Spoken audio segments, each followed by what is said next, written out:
I'd say the Middle East is incredibly complicated. The Israeli-Palestinian conflict, much less so, in my view. The reason why you have a conflict today is the same reason why you had a conflict for the last century, which is the refusal of the Palestinians to recognize the legitimacy of a nation state of the Jewish people in any boundary in our ancestral homeland. They refuse to do it. It's very simple and almost raw. In their minds, we stole their house. And that's how they see it. They don't understand that this is the territory, you know, where the patriarchs of the Jewish people prayed or where our prophets preached and our kings ruled. It's a complete denial of any historical connection between the Jews and the land of Israel. Now, the Jews lived continuously, a small Jewish community lived continuously for over 3,000 years in the land of Israel, but Jews were dispersed all over the world and they came back.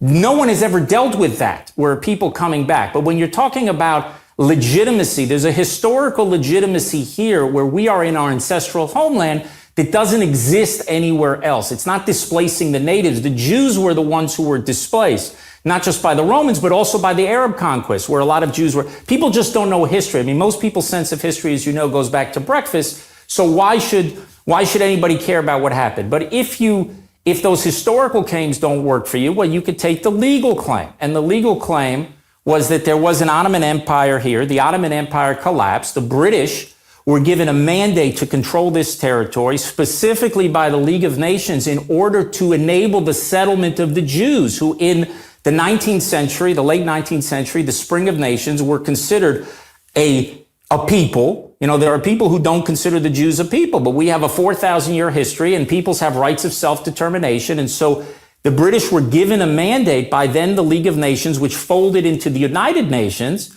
to actually affect the settlement of that territory, to enable the Jews to establish this homeland there. That's the legal case is rock solid.